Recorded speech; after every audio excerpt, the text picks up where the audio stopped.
요즘 길을 걷다 보면은 형형색색 아름다운 꽃들이 얼마나 아름답게 피어 있는지 모릅니다. 자연스럽게 길을 걷다가 그런 꽃들을 만나게 되면 발걸음을 멈추게 되어지고 자연스럽게 가까이 가서 코를 갖다 대며 냄새를 맡아봅니다. 근데 여러분, 꽃이라고 하는 것, 꽃은 90%가 냄새가 없거나 향기로운 냄새를 내지 않는다고 합니다. 근데 사실은 이 꽃을 보면서 늘 언제나 아름다운 향기를 기대하며 가까이 가게 되어지지요. 우리 교회 4층 테라스에도 아주 노랗고 작은 꽃이 피어 있습니다. 아주 작지만은 그러나 그 옆을 지나가다 보면은 그 향이 얼마나 짙은지 모릅니다. 그 향은 레몬과 같이 상큼하고 싱그러운 향기 때문에 제가 출근을 하면 한 번씩 꼭 올라가서 일부러 그 주변을 맴돕니다. 여러분, 사람은 어떨까요? 사람에게는 향기가 있을까요? 여러분이 포항푸른 숲교회 이 하원의 꽃이라면 여러분은 어떤 꽃이며 어떤 향기를 내는 사람이 되기를 원하고 계십니까? 왕년에 한 번쯤 불러본 노래가 있죠. 4월과 5월이라고 하는 사람이 불렀던 노래, 장미. 당신에게서 꽃내음이 나네요. 잠자는 나를 깨우고 가네요. 싱그런 잎사귀 돋아난 가시처럼 어쩌면 당신은 장미를 닮았네요. 어떻게 이 노래를 아시는 분은 연식이 좀 되신 분들일 것입니다. 여러분, 아이를 키우면 아이들이 가까이 와서 꼭 달라붙어 코를 갖다 대면 킁킁거리면서 아빠 냄새 참 좋다 이렇게 이야기합니다. 그래서 물어봤습니다. 아빠에게 어떤 냄새 나는데? 아이는 이렇게 말합니다. 그냥 아빠 냄새지. 그냥 아빠 냄새 참 좋아. 심리학 교수인 이현수 교수님이 책을 썼는데 하루 3시간 엄마 냄새라고 하는 책 속에는 이런 이야기를 썼습니다. 333 법칙이라고. 아이에게는 하루 3시간 그리고 만 3세까지 혹이라도 엄마의 냄새를 맡게 하자. 맡지 않은 아이들은 3일이 지나가면 가기까지 무조건 엄마 냄새를 맡아야만이 그 아이는 안전을 느끼고 면역력을 가지게 된다. 여러분, 어떤 사람이 향기가 나는지 여러분 아십니까? 사람에게는 향기가 나는 사람, 향기가 나지 않는 사람, 향기 나는 사람들은 사람들이 모여듭니다. 그리고서 모여든 그 사람들이 모두가 얼굴이 표정이 밝아진다고 합니다. 향기가 나지 않는 사람은 사람이 왔다가 아름다움을 보고 사람이 왔다가 그냥 다 떠나버리며 얼굴의 표정이 굳어져 있다고 합니다. 사람을 이야기하는 것이 아니라 저와 여러분을 이야기합니다. 여러분 주위에 사람들이 몰려와서 얼굴이 밝아져 있습니까? 아니면 왔다가도 그냥 떠나는 가는 그런 사람만 있습니까? 우리는 어떤 사람이 되어져야 할까요? 우리가 한 생의 삶을 살아가면서 이 땅에 우리는 향기 나는 사람이 되어야 할 텐데 평생을 시계를 만들었던 시계 장인이 있었습니다. 그의 아들이 성년의 날을 맞이하면서 아들에게 귀한 시계 하나를 선물해 주었는데 그 시계를 이렇게 만들어 줬다고 합니다. 시침은 동으로 만들고 분침은 은으로 만들고 초침은 금으로 만들었습니다. 아들이 묻습니다. 아버지, 왜 똑같이 만들지 않고 왜 초침만 금으로 만들었습니까? 아빠가 말합니다. 아들아, 초침, 초를 귀하게 여기게 되면 분을 귀하게 여기게 되고 분을 귀하게 여기면 시간을 그리고 인생을 귀하게 여길 수 있게 된단다. 1초의 시간도 책임지는 어른이 되라는 의미에서 선물을 한 것 같습니다. 여러분은 몇 년의 시간의 삶 속에서 살아왔습니까? 살아왔던 그 날 속에 여러분은 어떤 향기를 품으면서 살아가고 있습니까? 한병철 교수님은 사람의 시간에도 향기 나는 시간이 있고 향기 없는 시간이 있다라고 하는 책을 하나 썼습니다. 오늘 현대 많은 사람들은 옛날보다 더 젊고 건강하고 예쁘고 오래 산다. 그러나 그 사람들에게는 향기가 나지 않는다고 말했습니다. 살아가는 시간은 우리는 더욱더 무게 있는 삶을 살아가야 할 때 더 가벼워졌고, 그리고 더 오래 살고 더 아름다워지고 더 멋있게 살고 사는 것 같아 가보면 향기가 전혀 않은 인생의 삶을 살더라는 것입니다. 감사도 잃어버리고 은혜도 잃어버리고 행복도 잃어버리고 그 주어진 시간의 삶 속에 모두가 경쟁하고 불안해하고 초조해하고 아파해하고 미워하는 그 시간들로 채워가는 사람들이 있음을 안타까워하며 책을 썼습니다. 오늘 본문의 말씀은 바울이 하나님 앞에 그리스도의 향기라고 우리에게 말하고 있습니다. 에베소서 5장 16절은 그러므로 세월을 아끼라 때가 악하다고 말했습니다. 이 악한 세월 속의 시간 속에 우리는 어떻게 그리스도의 향기로서 삶을 살아갈 수 있을까요? 여러분, 오늘 우리 주변을 보십시오. 20대가 또래 여성을 살해했는데 왜 죽였냐고 물어봤더니 한 번쯤 사람을 죽이고 보고 싶어서 죽였다고 말합니다. 40대 아들이 70대 어머니를 어릴 때 왜 나를 구박하고 학대했느냐고 이와 같이 어머니를 때려 죽였습니다. 오늘 이 시대는 향기로운 냄새와 소문이 나는 시대가 아니라 모두가 고개를 절레절레 흔드는 악취를 풍기는 시대의 삶을 살아가는데, 우리 그리스도인들은 우리의 주어진 그 시간들을 오래 살기를 바라고 그렇게 그 긴 시간을 살아가면서도 우리는 과연 그 시간을 어떻게 살아가야 할 것인가? 여러분, 향기나는 시간을 살아가야 할 텐데 어떻게 하면 우리에게 주어진 그 시간을 향기나게 아름답게 귀하게 살아갈 수 있을까요? 첫째는 시간의 때를 알면서 살아가면 우리의 인생은 향기나게 됩니다. 이 한병철 교수님은 시간의 향기라는 이 책 속에서 삶을 살 때 향기나는 시간을 만들기 위해 생각하는 삶을 살자고 말합니다. 현대인들은 지금이 어느 때인지를, 무엇을 하고 어디로 가는지조차도 모르고 무조건 빨리 달려가기만 하고 높이 올라가기만 하고 오래 살면은 그것이, 그렇게 사는 것이 자기의 인생의 목표를 살아간다고 합니다. 여러분, 사람은 인생의 시간 속의 흐름 속에 지금은 어떤 시간인지 여러분 생각하고 살아가십니까? 여러분, 우리에게 주신 이 시간 속에서 우리는 날마다 우리의 시간이 어떤 때인지를 생각하며 살아야 합니다. 카필라이터 정철 씨가 쓴 21세기 업무론이라고 하는 책이 있는데 아주 재미있고 우스꽝스러운 내용을 썼습니다. 오늘 현대인들에게는 사람들에게 생각할 시간을 주지 않는다. 거실에 나가면 TV가 우리를 기다리고 있고, 차 안에 가면은 DMB가 기다리고 있고, 화장실에도 스마트폰을 가지고 우리는 들어가고, 비행기를 타도 스크린이 우리를 기다리고 있고, 엘리베이터를 타도 늘 켜져 있는 모니터가 있고, 인간에게는 사색할 시간이 없고 내가 지금 어느 시간에 있는지, 어디를 가고 있는지, 무엇을 하고 있는지 우리는 정신없이 살아가고 있다. 아마 외계인의 음모일 것이다. 이렇게 마지막에 재미있게 글을 썼습니다. 여러분, 그렇다면 오늘도 우리 자신을 한번 돌아보십시오. 여러분에게 남아있는 시간이 얼마이기를 원하고 있으며 그 시간을 어떻게 살아가기를 원합니까? 한번 생각해 보셔야 합니다.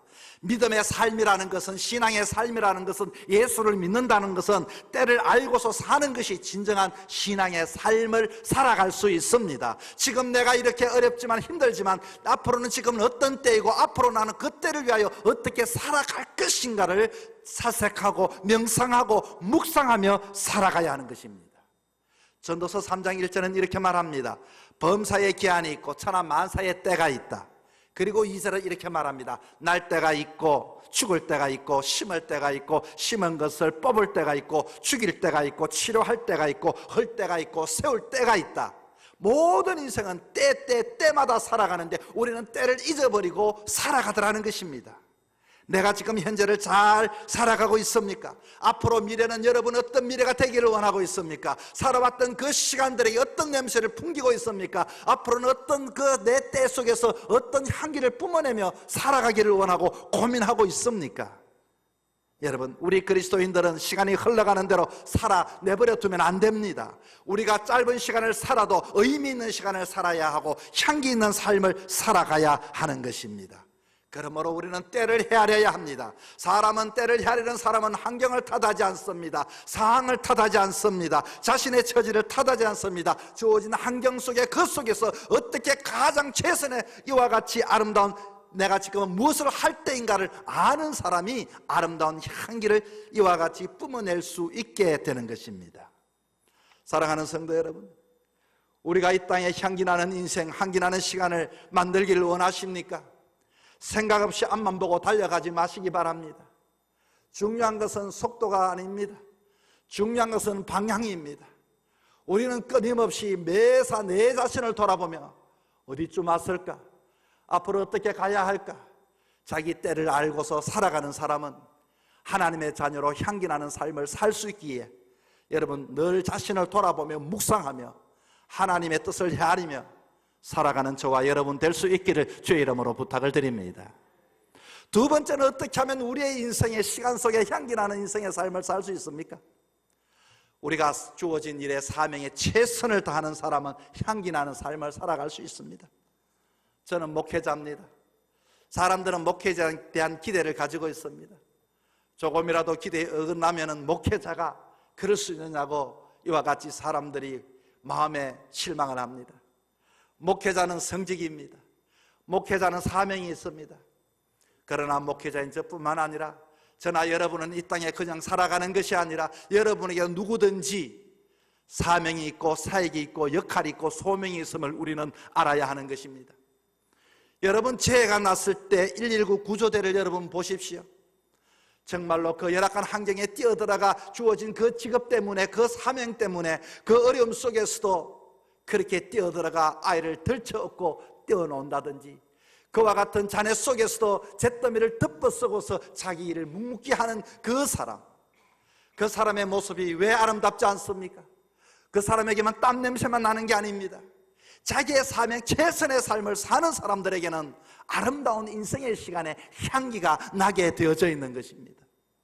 코로나가 끝이 난다고 말하지만 그러나 여러분, 지난해 동안도 의사와 간호사들이 정말로 그 더운 여름 날씨 속에서도 이 감염복을 입고서 그렇게 꼼짝하지 못하고 그렇게 그 질병이 있는 가운데서도 밤을 새고 그리고서 잠시 휴식 시간에 널브러져 자는 그 모습, 여러분 그들을 보면서 얼마나 아름답고 향기가 납니까? 자기 직업에 자기 일에 최선을 다하고 매 순간마다 사명 가지고 사는 사람은 향기가 나게 되어져 있습니다. 고린도전서 4장 2절 말씀에 맡은 자에게 구할 것은 충성이라고 말했습니다. 오늘 이 시대는 충성이 없는 시대에 살아가고 있습니다. 그러나 우리는 하나님을 믿고 하나님 앞에 순종하며 하나님을 바라보며 사는 사람이기에 우리는 어쩌면 아름다운 삶을 살아갈 수 있도록 이와 같이 주님을 우리를 불러주신 것입니다. 여러분, 저나 여러분은 각자가 사명자입니다. 우리는 사명을 가진 사람은 충성하면서 맡은 일에, 명령을 받은 일에 최선을 다하는 사람들이 되어야 하는 것입니다. 주님은 우리에게 말합니다. 너 이웃을 내 몸과 같이 사랑하라. 그렇습니다. 이웃을 사랑하고 섬기는 삶이 향기나는 시간이요, 내 인생에 가치 있고 의미 있는 시간들이 되는 것입니다. 그런데 오늘 이 시대는 어떤 시대입니까? 이와 같이 땀 흘리고 수고하고 그렇게 삶을 살기보다는 머리를 굴리며 사는 시대가 아닙니까? 그것이 이와 같이 장깨를 부리고 그것이 가치성이 높다고 말만 하고 생각만 하고 조금 더 희생하거나 헌신하거나 그와 같은 그 시간 속에 하나님 앞에 이웃을 향하여 이와 같은 삶을 살지 않는 시대에 우리는 살아갑니다. 그러나 남들이 보기에는 그럴듯한 하나님의 그리스도인의 교회라고 말하면서도 교회가 교회 사명을 감당하지 못할 때가 얼마나 많이 있습니까? 여러분, 우리는 무엇보다도 진실한 삶을 살아야 합니다. 사람의 눈은 속일 수 있지만 주님은 우리로 하여금 오늘도 우리에게 이 땅에 와서 우리에게 준 소명을 사명 감당 향기나는 인생의 삶을 살아가기를 원하고 계십니다. 여러분, 저는 요즘 새벽 기도할 때 생각하는 것이 있습니다. 저 주변에 나이가 비슷한, 연배가 비슷한 목사님들이 자꾸 돌아가시는 것입니다. 이분들 중에서는 어떤 분들은 정말로 고생하여 교회를 세우고 헌당식을 앞두고서 돌아갔다는 분도 계십니다. 뿐만 아니라 이제는 영광만 누리면 될 터인데 교회에 충성 봉사하시다가 이제는 그와 같은 삶을 누려야 할 그분들이 떠났다는 그런 이야기들은 우리 마음을 슬프게 하고 힘들게 합니다. 그래서 새벽 기도에 묻게 됩니다. 하나님, 왜 그와 같은 분들이 갑자기 떠납니까? 제 마음에 주는 위로가 있었습니다. 들리는 음성이 있었습니다. 그래도 그들은 자기의 사명을 다한 사람이다. 최선의 삶을 살은 사람이다. 열심히 살은 사람이다. 그들에게는 그 자리가 떠났지만 향기가 난다.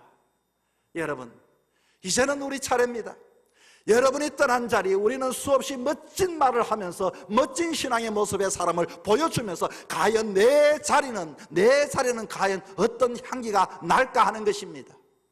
내 자신만을 위하여 먹고 사는 일에 정신없이 살다가 이와 같이 다른 사람들과 삶 속에 지지 않기 위하여 악착같이 살았던 그 자리에는 과연 여러분 냄새를 풍기는, 악취를 풍기는 그런 삶은 아닌가요? 우리는 어떻게 살아가야 할까요? 교회를 위하여, 이웃을 위하여, 주님을 위하여 향기나는 인생의 삶을 사는 것. 여러분, 매 순간마다 여러분이 주어진 그 일터, 그리고 여러분 만나는 사람, 최선의 삶을 통하여 그 시간에 향기로 채워나가는 저와 여러분 될 수 있기를 주의 이름으로 축복합니다. 세 번째는 우리의 인생에 주어진 시간 속에 어떻게 하면 향기나는 삶을 살아갈 수 있을까요? 향을 싼 종이는 어떤 냄새입니까? 향냄새가 납니다. 생선을 싼 종이는 어떤 냄새가 날까요? 생선 냄새가 납니다. 하나님을 가까이 하는 사람은 향내내는 이와 같은 모습으로 살아갈 수 있게 되는 것입니다. 예수님을 부르면 은혜의 향기가 가득합니다. 하나님을 가까이 하면 사랑의 향기가 우리 속에 담겨져 있습니다. 그래서 야고보서 4장 8절에 하나님을 가까이 하라, 그리하면 너희를 가까이 하시리라. 여러분, 우리는 어떻게 하면 향기나는 삶을 살아가는가? 하나님을 가까이 하면 가까이 할수록 들려주는 음성을 통해서 우리는 주님을 닮아가고 주님의 향기를 세상에 이와 같이 펼쳐낼 수 있습니다. 사랑하는 남자가 있었습니다. 남자는 공부를 하기 위하여 먼 곳에 갔습니다. 요즘처럼 이메일이나 문자가 없었습니다. 늘 편지로 소식을 주고받았습니다. 이와 같이 우체부는 바쁘게 그 편지를 주고 늘 언제나 이와 같이 날라주었습니다. 이 여자는 여러분 누구와 결혼을 했을까요? 이 여자는 우체부와 결혼을 했습니다. 가까이 하는 사람, 가까이 하면서 이야기를 서로가 듣고 나누었을 때 이와 같이 점점 닮아가고 그 마음을 알고 이해하게 되고, 그러다 보니 가까이 하다 보니 그 마음의 사랑에 감동되어 결혼을 하게 되었다는 이야기입니다. 예수님께서는 십자가에 자신을 온전히 깨트려 주시고 찢어주셨습니다. 온몸의 사랑의 향기를 발산하셨습니다. 죽음에 떠는 사람들에게 부활의 향기를 펼쳐주셨고, 한숨 짓는 인생들에게 소망의 향기를, 예수 믿는 자들에게 소망을 주셨습니다. 미움과 분노가 가득한 곳에 평화의 향기를 주님은 손수 모든 것을 자신이 희생하심으로 이와 같이 평화의 향기를, 용서의 향기를 허락해 주셨습니다. 예수를 믿는다는 것은 무엇입니까? 직분을 가지고 있다는 것은 무엇입니까? 말하는 것입니까? 여러분의 삶 속에서 예수님을 가까이 하는 것이고, 누구보다 더 가까이 하기 때문에 예수의 향기를 펼치는 사람이라고 말을 할 수 있습니다. 지난주에 인근의 목사님과 저녁 식사를 하게 되었습니다. 이분이 그 교회에 부임한 지가 한 10년이 넘었는데 뜬금없이 저한테 이런 이야기를 합니다. 목사님, 우리 교회 장로님 자랑 좀 하겠습니다. 아니, 뜬금없이 무슨 교회 장로님 자랑하는가? 여러분, 그런데 한번 해보라고 이렇게 이야기를 했더니 그분이 이런 이야기를 합니다. 어느 날 교회 주방 문제가 시끄러워졌다는 겁니다. 나중에는 그렇게 이 성도들끼리 주방 문제로 인해서 음식에 이 누가 싸가느냐, 이 문제가 서로가 밀고 당기다가 이와 같이 보이지 않는 그런 갈등이 그 주방에는 생겨나게 됐고, 나중에는 목사님에게 화살이 돌아오게 된 것입니다. 수고하고 봉사한 그 권사님은 속이 많이 상해서 여기저기 이야기를 합니다. 그런데 그 장모님이 그 장면을 옆에서 가만히 지켜보고 어떻게 되는가 이렇게 지켜본 것이 아니라 그 장로님이 어느 날 목사님을 찾아왔습니다. 목사님 소문 들었습니다. 목사님은 그냥 가만히 계십시오. 제가 다 해결하겠습니다. 그런데 그 장로님이 목사님이 지켜봤답니다. 어떻게 했는가 가만히 봤더니 그 때로는 교회에 수고하고 헌신했던 그 권사님이 얼마나 속이 상했는지 막 여기저기 이야기를 하고 다니니까 그 장로님이 그 권사님 앞에 무릎을 딱 꿇었다는 것입니다. 권사님, 헌신하고 봉사했는데 속이 많이 상했을 것입니다. 용서해 주세요. 내가 교회 대표로서 권사님께 이렇게 무릎 꿇고 용서를 구합니다. 했더니 권사님이 아이고 장로님 이러시면 안 됩니다 하고서 또 뒷말을 계속 하더랍니다. 그리고서 장로님이 벌떡 일어나서 하시는 말씀이 권사님, 저는 교회 대표로 이렇게 무릎을 꿇고 권사님께 용서를 구했고 이제는 교회 장로님으로서 건면합니다. 교회는 주님의 몸된 교회는 주님의 몸입니다. 더 이상 권사님이 중직자이기 때문에 그 말 때문에 그 거룩한 몸이 흠집이 나면 안 됩니다. 이제부터는 권사님이 판단하십시오 하고 싹 나가더라는 겁니다. 그리고부터 그 권사님이 그 장로님의 그 카리스마와 그 장로님의 그 무릎 꿇음과 그 근세 있게 말하는 모습을 보고서 더 이상 그 이야기를 꺼내지 않았다고 하는 것입니다. 여러분, 그리고서 또 이분이 계속 그 장로님의 이야기를 해요. 뭐 두 가지도 아니고 세 가지도 아니고 이어서 이런 이야기를 합니다. 그 교회는 신년만 되면 낮 예배를 드리고 교인들에게 우리 화이팅 하자는 마음으로 인근에 가서 식당에서 전 교인이 점심 식사를 다 먹는답니다. 그것도 식당에 가서. 그래서 전 교인이 전부 다 기쁜 마음으로 식당을 다 가서 밥을 먹는데 한쪽에 어느 권사님이 입이 툭 튀어나왔더랍니다. 봤더니 옆에서 이렇게 봤더니 자기들끼리 무슨 이야기를 하는 거 봤더니 왜 이 식당에 와서 이러냐고, 옆에 우리 동생네 식당도 있는데 하고서 또 이야기를 하는데 맞아 교회가 팔아주려면 그거 해야지, 메뉴도 그가 더 맛있는데 뭐 그런 이야기를 주고받더라는 겁니다. 자, 이 모습을 보고 목사님은 아무 말이 없었습니다. 장로님이 그 이야기를 딱 또 그 권사님을 불러냅니다. 이런 이야기를 합니다. 권사님, 이것 교회에서 매년 냈지만 오늘은 제가 내는 날입니다. 제가 돈을 내기 때문에 교회에 대해서 더 이상 이야기하면 안 됩니다. 꼭 그분이 뒤에 붙는 단어가 있답니다. 교회는 주님의 몸입니다.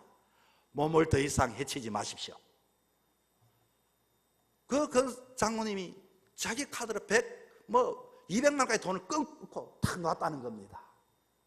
교인들은 함부로 말하지 않습니다. 그 장로님의 모습 속에서 여러분, 이 세상에서 우리는 예수님을 가까이 하는 그리스도인들은 세상에서 화평을 만드는 자가 되어야 하는 것입니다. 방관하고 구경하고 내가 주님을 사랑한다고 말하면서도 이와 같이 지켜주지도 못하고 이와 같이 문제를 일으키는 것이 아니라 언제나 교회를 사랑하는 사람, 언제나 주님을 가까이 하는 사람은 화평을 만드는 사람이요, 질서를 세우는 사람이요, 이게 바로 부름받은 하나님의 자녀로서의 예수 향기 날리는 삶의 모습이 아니겠습니까? 우리 모두는 예수의 라벨이 붙은 향수병과 같은 성도들입니다. 이제는 어떻게 해야 할까요? 한 생의 삶을 살아가면서 육신의 향수만 바르는 것이 아니라 여러분의 예수 믿는 향수병을 열어서 이 세상 속에 우리에게 주어진 시간 속에 예수 향기를 날려야 하지 않겠습니까? 사랑하는 성도 여러분, 여러분은 인생의 삶 속에서 악취를 풍기고 냄새를 풍기는 인생, 여러분 그런 사람을 좋아하지 않을 겁니다. 그런데 그 사람이 만약 나라면 여러분은 어떻게 하시겠습니까? 다시 한 번 더 하나님께서 저와 여러분이 주신 그 시간의 날들을 잘 헤아리고 우리는 무엇보다도 그 시간을 헤아릴 뿐만 아니라 주어진 역할의 사명을 감당함을 통하여 예수님과 가까이 하고 신앙에 더욱더 매진하여서 예수 향기 날리며 살아가는 저와 여러분 될 수 있기를 주의 이름으로 부탁을 드립니다.